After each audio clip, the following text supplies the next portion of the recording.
नमस्कार, daily line की news file bulletin में आपका स्वागत है। मैं हूं अभिषेक पांडे। इस बुलेटिन में हम आपको बताएंगे कि पार्लियामेंट हाउस में आज हुई सर्वदलीय बैठक में विपक्षी नेताओं ने क्या मांगे रखी और आपको बताएंगे कि यूपी सरकार के कांवड़ रूट की दुकानों पर नेम प्लेट लगाने के आदेश के खिलाफ सुप्रीम कोर्ट में किसने याचिका दाखिल की है। इसके साथ ही बताएंगे कि बीजेपी के सहयोगी राष्ट्रीय लोकदल के प्रमुख जयंत चौधरी ने कांवड़ यात्रा को लेकर क्या कहा है।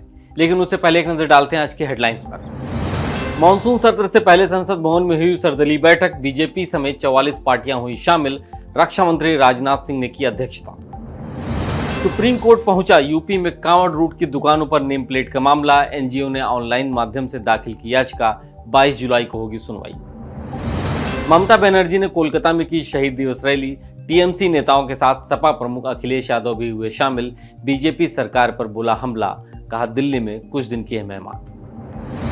नीट पेपर लीक केस में सीबीआई का एक्शन। भरतपुर में मेडिकल कॉलेज से 2 छात्रों को किया गया गिरफ्तार।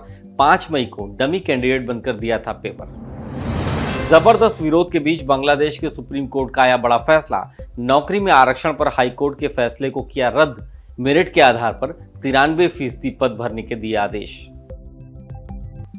अब बात कर लेते हैं पहली खबर की। 22 जुलाई यानी कल से संसद का मॉनसून सत्र शुरू हो रहा है, लेकिन आज उससे पहले पार्लियामेंट हाउस में सर्वदलीय बैठक हुई।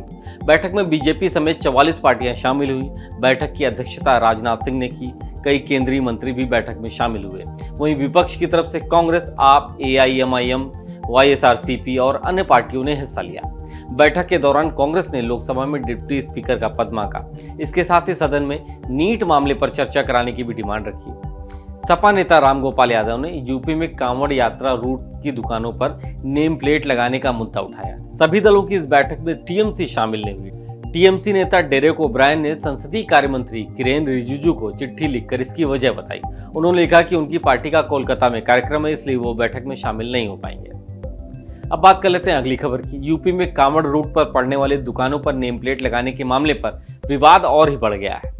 अब यह मामला सुप्रीम कोर्ट पहुंच गया है। Association for Protection of Civil Rights नाम की एक एनजीओ ने सुप्रीम कोर्ट में याचिका दाखिल की। याचिका में यूपी सरकार के आदेश को रद्द करने की मांग की गई है। एनजीओ ने यह याचिका 20 जुलाई को ऑनलाइन माध्यम से दाखिल की थी, जिसे सुनवाई के लिए मंजूर कर लिया गया है। सुप्रीम कोर्ट एनजीओ की याचिका पर कल यानी 22 जुलाई को सुनवाई करेगा। वहीं दूसरी तरफ केंद्रीय मंत्री और राष्ट्रीय लोकदल के प्रमुख जयंत चौधरी ने कांवड़ यात्रा को लेकर यूपी सरकार के फैसले पर सवाल उठाए हैं। उन्होंने कहा कि कांवड़ यात्रियों की सेवा सब करते। उन्होंने आगे कहा कि कांवड़ यात्री जाति धर्म की पहचान करके सेवा नहीं लेता। इस मुद्दे को धर्म से नहीं जोड़ा जाना चाहिए।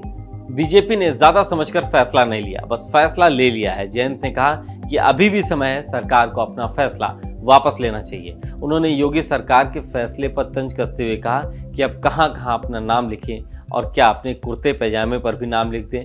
नाम देखकर हाथ मिलाओगे क्या मुझसे। अब बात कर लेते हैं अगली खबर की। पश्चिम बंगाल में आज 21 जुलाई को शहीद दिवस मनाया गया। इस मौके पर मुख्यमंत्री ममता बनर्जी कोलकाता के एस्प्लेंड में शहीद दिवस रैली की। शहीद दिवस की रैली में ममता और टीएमसी के नेताओं के अलावा सपा प्रमुख अखिलेश यादव ने भी संबोधित किया। अखिलेश ने कहा, आज देश की राजनीति में बहुत सारी चुनौतियां हैं। सांप्रदायिक ताकतें षड्यंत्र रच रही हैं। जो लोग सत्ता में हैं वो और जो लोग अलग अलग जगहों पर बैठे हैं वो दिल्ली के इशारे पर साजिश रच रहे हैं। अखिलेश ने आगे कहा कि ये कुछ दिनों के लिए सत्ता में आए हैं, ये कुछ दिनों के मेहमान हैं। दिल्ली की सरकार चलने वाली नहीं है, वो सरकार गिरने वाली है। वहीं ममता बनर्जी ने शहीद दिवस रैली में शामिल होने के लिए अखिलेश यादव का शुक्रिया अदा किया। उन्होंने कहा कि मैं समाजवादी पार्टी का अभिनंदन करना चाहूंगी, क्योंकि उत्तर प्रदेश में आपने जो खेल दिखाया है, मैं आपके साथ सहमत हूं कि दिल्ली में सरकार ने एजेंसी लगाकर, चुनाव आयोग को लगाकर जो सरकार बनाई है वो कभी भी जा सकती है। अब बात कर लेते हैं अगली खबर की।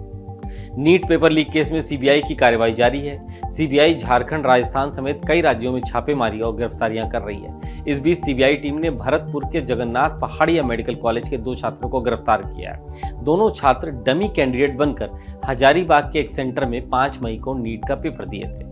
सीबीआई की सर्विलांस टीम ने दोनों स्टूडेंट्स के एग्जाम के दौरान हजारीबाग में मौजूदगी होने की पुष्टि की है।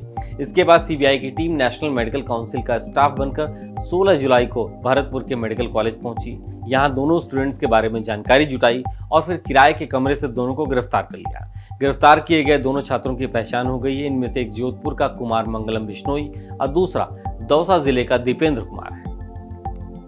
अब बात कर लेते हैं अगली खबर की। जबरदस्त विरोध और हिंसक प्रदर्शन के बीच में बांग्लादेश के सुप्रीम कोर्ट ने एक बड़ा फैसला लिया है। देश में नौकरी में आरक्षण को लेकर हाईकोर्ट के फैसले को आज सर्वोच्च न्यायालय ने रद्द कर दिया है। हालांकि कोर्ट ने आरक्षण की इस व्यवस्था को पूरी तरीके से खत्म नहीं किया है।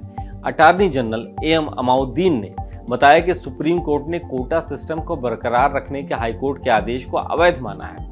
इसके साथ ही उन्होंने बताया कि शीर्ष अदालत ने अपने फैसले में सरकारी नौकरियों में 93% पद मेरिट के आधार पर भरने के निर्देश दिए हैं। वहीं 1971 मुक्ति संग्राम के स्वतंत्रता सेनानियों के वंशजों और अन्य श्रेणी के लिए सिर्फ 7% पद आरक्षित रखने को कहा गया है। तो आज के daily line news file bulletin में सिर्फ इतना ही। देश दुनिया के तमाम खबरों को पाने के लिए आप देखते रहिए डेली लाइन।